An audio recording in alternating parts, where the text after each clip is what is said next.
لله رب العالمين والصلاة والسلام على سيد المرسلين وعليه وعلى آله وصحبه أجمعين. أما بعد فأعوذ بالله من الشيطان الرجيم. بسم الله الرحمن الرحيم. وأنكحوا الأيام منكم والصالحين من عبادكم وإمائكم إن يكونوا فقراء يغنيهم الله من فضله. صدق الله العظيم.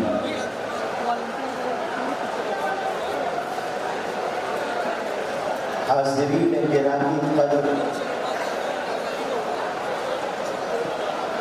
آج کی یہ مجلس اجتماعی نکاح کی ہے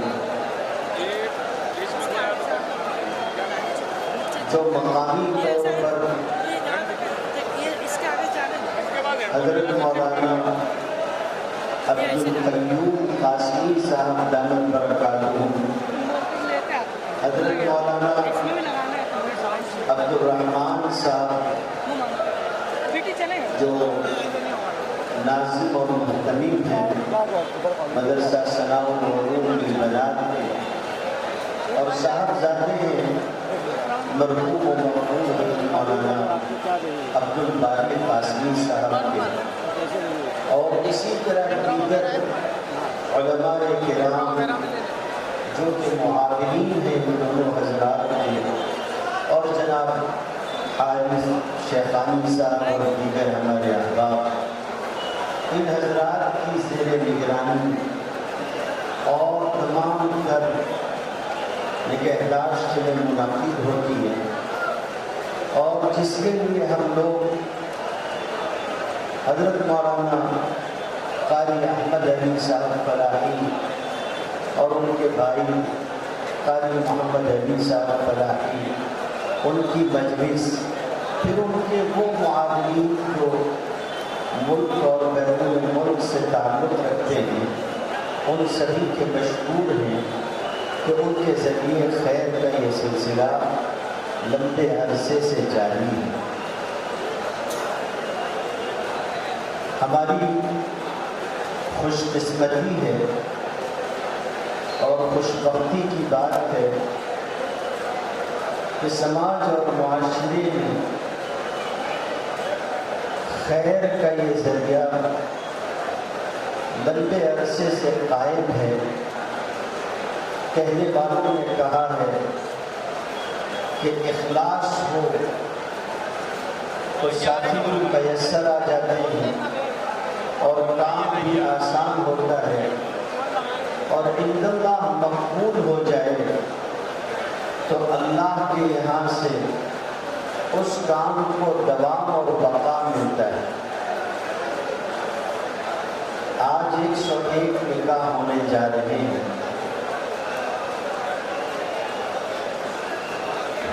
ظاہر ہے یہ بہت بڑی تعداد ہے۔ ماضی میں جو نکاح ان حضرات کے توسط سے ہو چکے ہیں،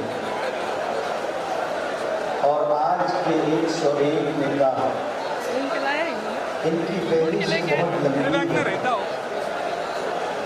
سینکڑوں نکاح منعقد ہو چکے ہیں۔ ظاہر ہے کتنے سارے خاندان ایسے ہیں کہ جہاں ان حضرات کے ذریعے سے خوشیاں آئیں، گھر بسے، عافیت مقدر ہوئی، اس کا جو خیر ہے، اس کا جو ثواب ہے، اللہ سے دعا ہے کہ اللہ تعالیٰ ان سارے حضرات کے نام اعمال کو اسے درج فرمائے اور اس سلسلے کو تعدیر سلامت۔ میں ہر سال جب بھی اس پروگرام میں حاضر ہوتا ہوں اور باتوں کے علاوہ یہ بات بھی عرض کرتا ہوں کہ ہم لوگ مدرسے کے لوگ ہیں،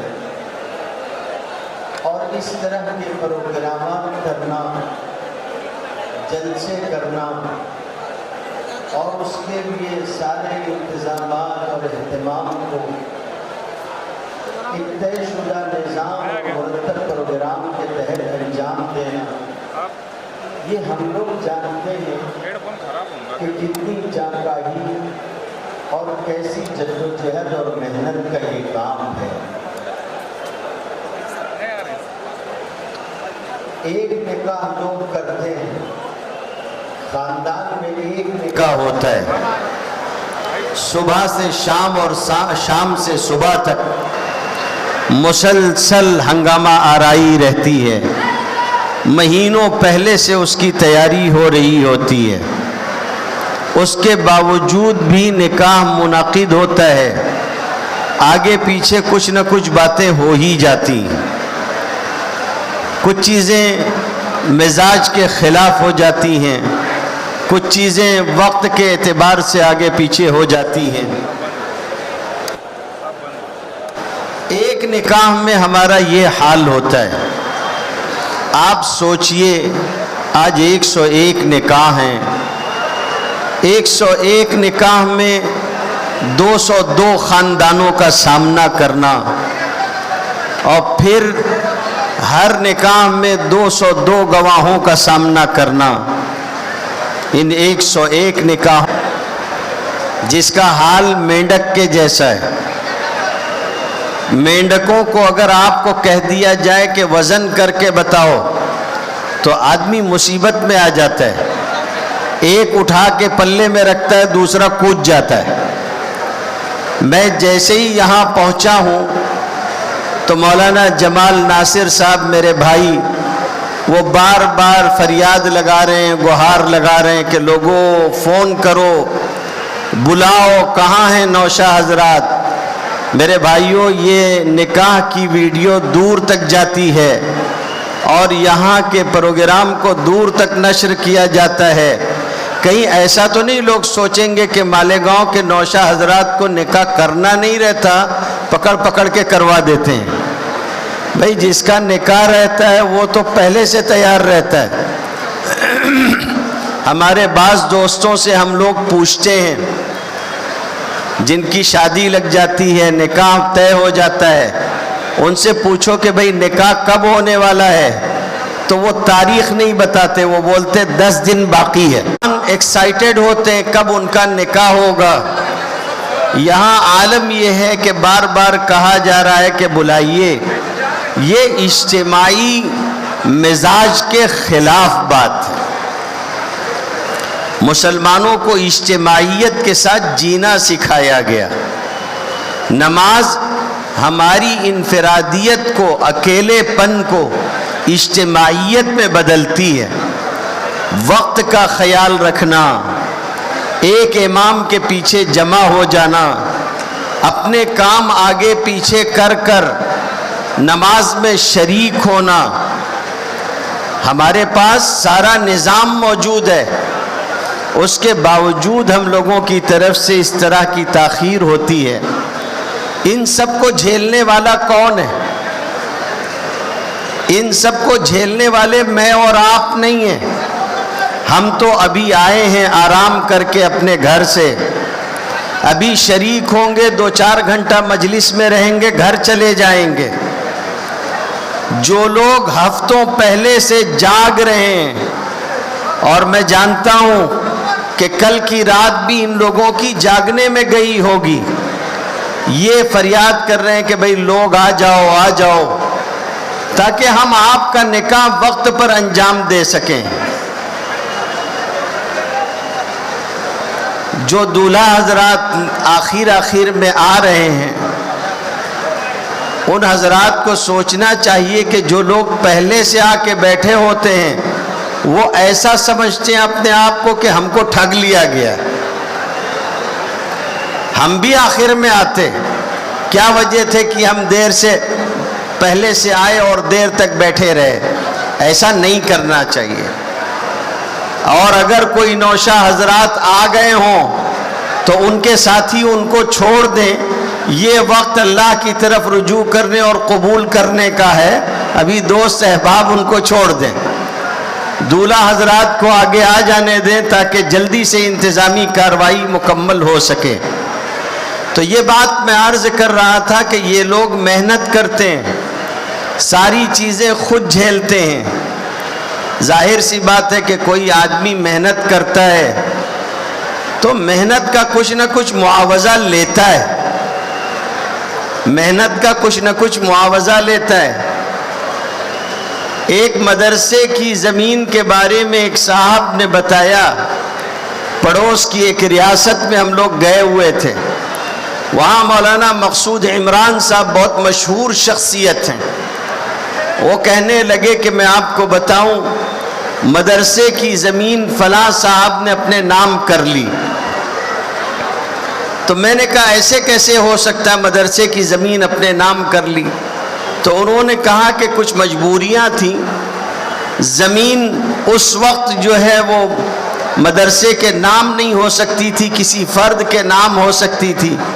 لوگوں نے کہا کہ آپ بہت نیک صفت آدمی ہیں, آپ کے نام کر دیتے ہیں. جب ان کی وفات ہونے لگی تو انہوں نے اپنے بچوں اور بچیوں کو بلا کر اس زمین کے وصیت اور ہبہ کے پیپر بنا دیے کہ یہ میں نے آپ لوگوں کو دے دی اتنی اتنی زمین. مدرسے والے پریشان ہو گئے. انہوں نے, ان کی وفات ہو چکی تھی, ان کے بچوں کو بلوایا. بلانے کے بعد ان سے کہا کہ زمین مدرسے کی تھی, آپ کو معلوم ہے؟ کہنے لگے ہاں. تو کہنے لگے پھر آپ لوگوں نے اپنے نام پہ کیسے قبول کر لی؟ کہنے لگے یہ بھی تو دیکھو کہ ہمارے ابا نے مدرسے کے لیے اتنی محنت کی, اس کا کیا؟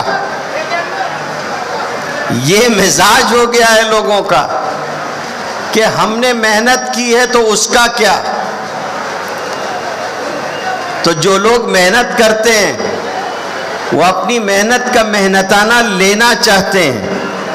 اس گئے گزرے دور میں بھی یہ کچھ لوگ آپ کے سامنے ہیں جن کو آپ دیکھ لیں اچھی طریقے سے, نکاح پڑھانے والے بھی اور نکاح کی کارروائی میں معاونت اور مدد کرنے والے بھی, اور پورے نظام میں ایک ایک پائی کا خیال رکھنے والے بھی.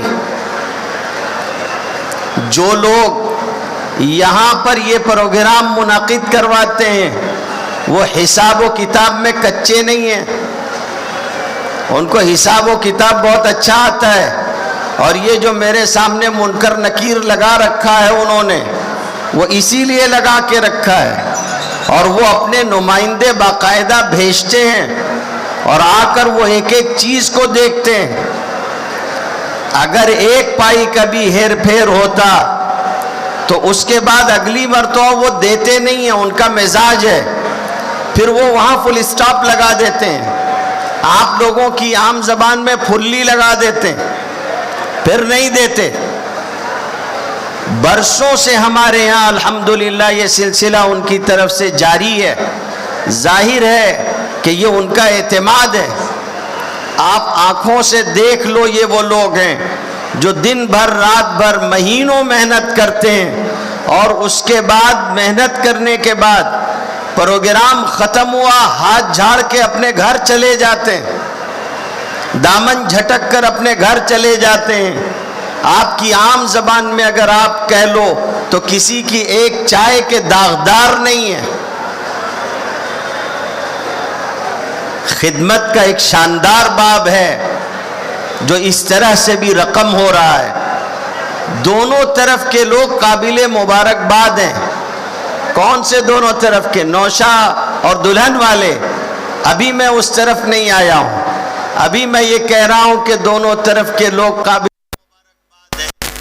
وہ بھی جو اس مجلس میں تعاون کرتے ہیں اور اپنا مال و اسباب مہیا کرتے ہیں ایسے لوگوں کے لیے جن کو انہوں نے دیکھا نہیں ہے. یہ جو نوشا حضرات ہیں اور ان کے گھر کے لوگ ان کو نہیں جانتے, لیکن وہ اسباب مہیا کرتے ہیں. اور وہ لوگ بھی جو اس پورے کام کو ان کے تعاون سے یہاں زمینی سطح پر نافذ کرتے ہیں, حضرت مولانا عبد القیوم صاحب اور مولانا عبد الرحمن صاحب کی زیر نگرانی. یہ دونوں قابل مبارکباد ہیں۔ اس لیے آج کے نوشہ حضرات سے بھی کہتا ہوں کہ جو آپ اپنے لیے دھیرے دھیرے دعا کر رہے ہو اور چپکے چپکے یا اللہ خیر کہہ رہے ہو، اس میں جو ہے وہ ان حضرات کی خیریت بھی طلب کرو کہ اللہ ان کو بھی عافیت عطا فرمائے۔ دوسری بات مجھے آج کے نوشہ حضرات سے کہنی ہے، آپ کو کیا لگتا ہے آپ کی زندگی بہت اچھی ہوگی؟ کیا خیال ہے؟ نوشہ حضرات بتائیں کیا ہو سکتا ہے؟ کیا لگ رہا ہے؟ 50-50؟ نیت اچھی رکھو، امید اچھی رکھو، اللہ رب العزت سے امید رکھو۔ حدیث شریف میں آتا ہے کہ میں اپنے بندے کے گمان کے مطابق معاملہ کرتا ہوں۔ بندہ جیسا گمان اللہ سے لگائے گا ویسا معاملہ ہوگا۔ اس لیے نیت اچھی رکھو کہ انشاءاللہ آگے کی زندگی خوش و خرم ہوگی، عافیت کی زندگی ہوگی۔ اسی کے ساتھ ساتھ ایک سوال ہے، اور وہ یہ ہے کہ زندگی کامیاب کیسے ہوگی؟ زندگی کامیاب کیسے ہوگی؟ آپ ایک جملہ مسلمان ہونے کی حیثیت سے، بھئی منتظمین بار بار کہہ رہے ہیں کہ وہ جو ایک حصہ ہے اس سے آگے دوسرے لوگ نہ آئیں، تو ہٹ جائیے وہاں سے، یہ وہ مقام ہے جہاں سے آگے دولہے کے علاوہ کوئی اور جائے گا تو اس کا پر جلے گا۔ بھئی وہ انتظامات کی آخری لائن ہے، وہاں سے ہٹ جاؤ، دولہے اور اس کے ذمہ دار کو اس سے آگے جانے دو۔